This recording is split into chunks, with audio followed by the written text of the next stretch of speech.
오늘 아침 가장 뜨거운 뉴스 언박싱. 네, 뉴스 언박싱 시작합니다. 민동기 기자, 김민하 평론가 나와 있습니다. 안녕하십니까? 안녕하세요. 예, 이 뉴스 언박싱 시작하기 전에 KBS가 시청자 주간을 맞이해서 일라디오 진행자와 프로그램 채널에 바라는 청취자 여러분들의 의견을 받고 있습니다. 일라디오가 해주세요. 일라디오가 어떤 방송 해주세요. 재밌는 방송 해주세요. 의미 있는 방송 해주세요. 뭐 이런 거죠. 예, 문자 보내주시기 바랍니다. 보내주신 분들께 추첨을 통해서 커피 보내드리겠습니다. 장문 100원, 단문 50원이 드는 문자 번호 샵 9730으로 보내주시기 바랍니다. 최경영 기자의 연기를 기대합니다. 아, 연기 많이 해주세요. 연기파 진행자. 네. 메소드 연기. 예. 민동기 기자, 김민하 평론가 나와 있고요. 어제 아침에 이 뉴스는 이게 만약에 사실이면 굉장히 충격적인 뉴스입니다, 이게. 예. 그러니까 현직 검사가 야당에 고발장 써주면서 여권 정치인 등에 대한 고발을 사주하거나 청탁했다. 뉴스버스의 보도 핵심을 정리하면 이렇게 되는데요. 예. 지난해 4월 3일 당시 윤석열 총장의 최측근인 손준성 대검 수사정보정책관이 당시 미래통합당 송파갑 국회의원 후보이던 김웅 의원에게 고발장을 하나 건네는데요. 뉴스버스가 이 고발장을 어제 사진을 통해서 공개를 했거든요. 예. 피고발인 란을 보면 유시민 노무현 재단 이사장, 최강욱 황희석 당시 열린민주당 국회의원 후보 이름이 있고 뉴스타파 MBC 기자 PD 이름도 있습니다. 모두 11명인데요. 이들이 총선에 영향을 줄 목적으로 이른바 MBC 검언유착 의혹 등을 보도를 했고 여권 정치인들이 이 과정에 개입했다는 게 고발장 내용입니다. 그리고 피해자가 있지 않겠습니까? 예. 피해자는 윤석열 전 총장하고 부인 김건희 씨 그리고 한동훈 사법연수원 부원장입니다. 고발인란은 빈칸으로 되어 있었고요. 이게 이제 4월 3일 상황이고 4월 8일에 손 검사가 김웅 의원에게 다른 고발장을 전달했다고 뉴스버스가 보도를 했는데요. 예. 최강욱 후보 같은 경우에는 공직선거법 위반 혐의에 공직선거법상 허위사실 공포 혐의를 추가로 고발하는 그런 내용입니다. 이 고발장 역시 고발인란은 빈칸으로 되어 있습니다. 고발장이 미래통합당 측에 전달된 이후에 법률지원단으로 넘어갔다고 이제 뉴스버스가 보도를 했는데 실제 고발은 이루어지지 않은 것으로 나타났습니다. 이 사람들은 일부는 기소가 됐잖아요. 그렇습니다. 실제로 일부 기소가 됐습니다.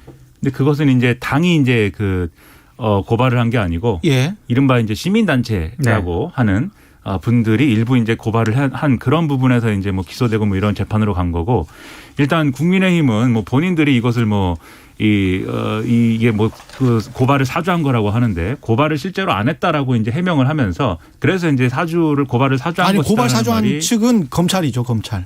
그러니까 국민의힘이 아니고. 사주를 국민의힘에다가 했다잖아요. 지금 얘기가. 그렇죠. 그런데 본인들이 고발을 안 했기 때문에 이것은 성립하지 않는다. 이렇게 이제 해명을 하고 있는데 근데 앞서 오프닝에서도 말씀하셨듯이 핵심은 국민의힘이 고발을 했느냐 안 했느냐가 아니고 그건 중요하지 않아요. 그렇죠. 전혀. 예. 그렇죠. 검찰에서 어떤 윤석열 검찰총장이나 또는 검찰 조직이나 이렇게 좀 자기들을 보호하기 위해서 이 야당을 활용해 가지고 고발을 하도록 만들고 심지어는 수사나 배당도 자기들의 입맛에 맞게 하려고 했는지 이게 핵심인 거죠. 그래서 야당의 지금 어떤 대응이나 이런 것들은 핵심은 아니다. 뭐 이런 야당에게만 했겠냐 이런 상황이면 그런 생각도 들고요. 그러니까 이게 약간 헷갈리실 분들을 위해 가지고요. 예. 왜 그러면 그 시점에 이런 어떤 검찰이 무리한 어떤 뉴스버스 보도 내용이 시점도 4월 3일, 4월 8일이면 네, 그 타임라인을 한번 볼 필요가 있는데요. 예. 지난해 2월입니다. 뉴스타파가 윤석열 총장의 부인 김건희 씨와 장본 최모 씨가 도이치모터스 주가 조작에 연루됐다. 이런 의혹을 보도를 합니다. 기억납니다. 예. 그리고 한 달 뒤인 지난해 3월 의정부지검이 사문서 위조 혐의로 장모 최 씨를 기소를 합니다. 그리고 3월 말에는 MBC가 이른바 검언유착 의혹을 보도를 하거든요. 예. 이런 일련의 흐름들이 있습니다. 그리고 당시 검언유착 의혹을 보도를 했을 때 그 유착의 한 당사자로서 윤 총장의 최측근인 한동훈 검사장이 지목이 되거든요. 당시 보도 직후에 법무부 장관이 추미애 장관이었는데 감찰 등 여러 가지 방식으로 조사를 할 필요가 있다 이렇게 언급을 합니다. 그러니까 이 뉴스버스가 보도한 고발장의 고발 대상을 보면은요. 유시민 이사장, 최강욱, 황희석 당시 열린민주당 대표, 언론사 관계자 7명이 포함이 돼 있잖아요. 예. 윤 전 총장 측과 갈등을 빚었던 상대방이 상당히 포함이 되어 있고 그래서 나오는 해석이 다 아니에요, 다. 그렇습니다. 유시민, 최강욱, 황희석. 이 불리했던 국면을 윤 전 총장 측이 좀 이렇게 고발 사주를 통해서 좀 반전시키려 했던 것 아니냐 이런 해석이 하나 있고요. 또 하나는 이 손 전 정책관이 고발장의 수신처를 대검 공공수사부장으로 기재를 하거든요. 예. 이것도 굉장히 좀 이상한 대목인데 왜냐하면 당시 서울중앙지검장이 이성윤 지검장이었습니다. 윤 전 총장하고 대립박을 세웠던 그런 인물이었기 때문에 서울중앙지검을 피하기 위해서 고발장 수신처를 대검 공공수사부장으로 한 것 아니냐. 이런 맥락에서 이제 이 뉴스버스 보도를 보시면 될 것 같습니다. 그러니까 손준성 대검 수사정보정책관 당시 지금은 대구고검의 인권보호관으로 가 있죠. 네. 그렇습니다. 이 사람의 수사정보정책관이라는 건 차장검사급이고요. 이게 수사정보정책관은 쉽게 말해 검찰총장이 눈이에요, 눈.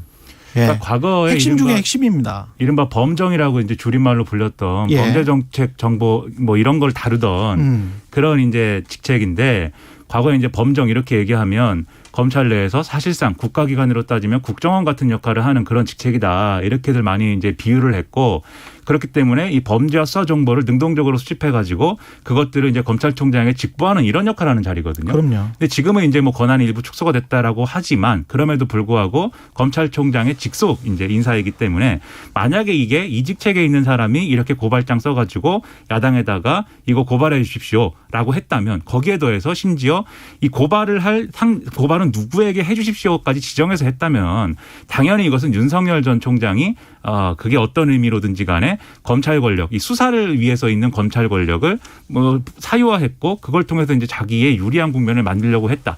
이런 해석을 피할 수가 없는 거죠. 더군다나 당시 대검 공공수사부장이라고 했는데 이게 옛날로 따지면 공안부장이거든요. 그렇죠. 그리고 이 공공수사부장이라고 특정한 것은 이 시기가 이 추미애 장관이 당시 추미애 장관이 이른바 윤석열 사단을 해체해버리기 전입니다.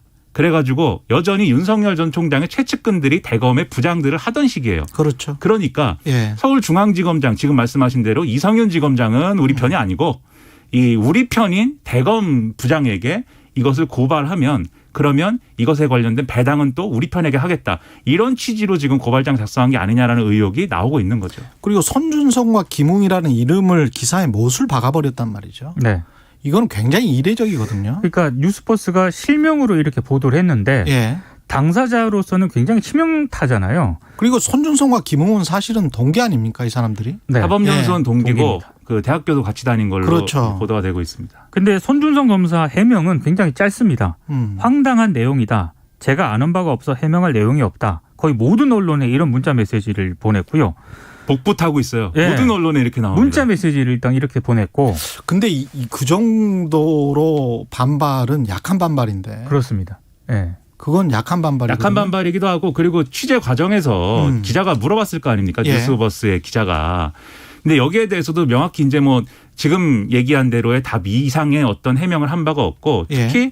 이걸 그러면 손준성 당시 이제 이 검사에게 시켰냐라고 하는 거에 대해서 윤석열 전 총장에게 물어봤는데 답을 하지 않았고 심지어 기자 전화를 차단해 버렸다고 하거든요. 그러니까 사실 취재에 응하지 않은 거잖아요. 예. 왜 취재에 응하지 않는가? 그것은 할 말이 없기 때문인가? 이런 의문인데 일단 근데 지금 윤석열 캠프에서 입장을 낸 건 있습니다. 뭐라고 냈냐면 예. 전혀 고발 사주라든가 이런 것은 한 바가 없고 예. 윤석열 전 총장은 이런 일에 대해서 이제 모른다라는 취지고 그리고 오히려 이런 문제 제기가 정치 공작이고 윤석열 후보를 흠집내기 위한 시도이기 때문에 법적 대응을 하겠다 이렇게 주장을 하고 있는 거죠. 법적 대응을 빨리 하셔야 됩니다. 이거는 저 진실이 제대로 나와야 되고 왜냐하면 뉴스버스와의 인터뷰에서는 김웅 의원은 저는 전달만 했던 것 같다라고 답변을 했는데 연합뉴스와의 인터뷰에서는 사실이 아니라고 부인하면서 많은 공익제보 서류들을 당 법률지원단에 전달했다. 그 서류가 그 서류였는지 나는 모르겠다는 식으로 지금 답변을 하고 있거든요. 그럼 답변이 변했다는 거죠. 그럼 뉴스버스에는 왜 이런 답변을 할 수밖에 없었는가? 저는 전달만 했던 것 같다라는 이런 사실상 긍정하는 답변이잖아요, 이거는.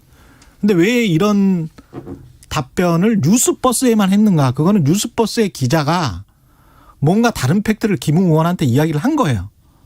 지금 단독 보도를 한 매체의 기자가. 그렇지 않으면 이런 답변을 안 하죠. 그러니까 뉴스버스가 굉장히 많은 보도를 했잖아요. 예. 이진동 기자 그 뉴스버스 대표거든요.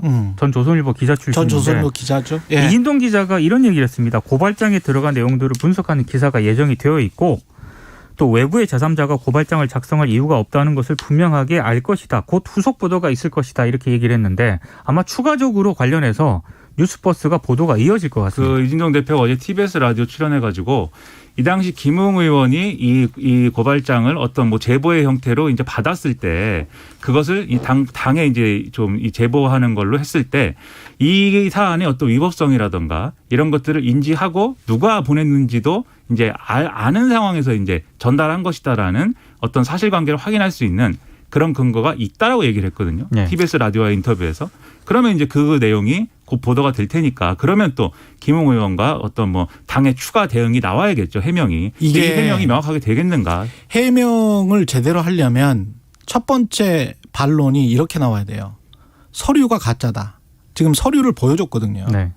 그리고 분명히 딥스로 무언가 다른 취재원이 한 명 또는 복수의 취재원들이 분명히 다른 취재원들이 있을 것 같은데 그게 검찰 쪽이든 아니면 국민의힘 쪽이든 본인들이 굉장히 믿을 수 있는 취재원이 있습니다. 근데 서류가 가짜라는 이야기가 지금 안 나오고 있거든요. 그리고 저 형식의 서류를 우리가 쓰지 않는다. 그리고 저렇게 우리는 일 처리를 하지 않는다. 뭔가 지금 문제가 있다. 뭐 이런 식의 아주 구체적인 해명이 나오면서 반박을 해야 되는데 서류에 관한 이야기가 전혀 없고 해당 매체는 서류를 사진으로 찍었죠. 그래서 보도를 했다는 거죠. 그리고 사람들의 손준성이랄지 김웅이랄지 실명을 지금 박아서 보도를 하고 있는 것이고. 그러니까 이게 지금 말씀하신 이제 검찰이 한 거냐에 대해서는 의심해 볼 수 있는 팩트가 뭐가 있냐면 방금 말씀하신 이제 최강욱 의원에 대한 이제 고발장에 첨부되어 있는 게 과거에 이제 그 이른바 검언유착 사건 뭐 MBC 보도할 때 그때 제보자로 등장했던 지모 씨 있습니다. 예. 지모 씨가 상당히 중요한 역할을 했는데 지모 씨가 과거에 다른 뭐 사기든지 뭐 어떤 범죄를 저질러 가지고 판결받은 내용이 판결문이 있어요. 이 판결문이 지금 이 이제 당의 법률지원단으로 넘어간 서류 중에 같이 끼어 있거든요. 근데 판결문이라는 것은 우리가 일반적으로 기자들이 뭐 취재를 하기 위해서 이제 접근을 해가지고 대법원 사이트나 이렇게 접근해가지고 판결문을 내려받으면 이름이 다 이제 익명 처리됩니다.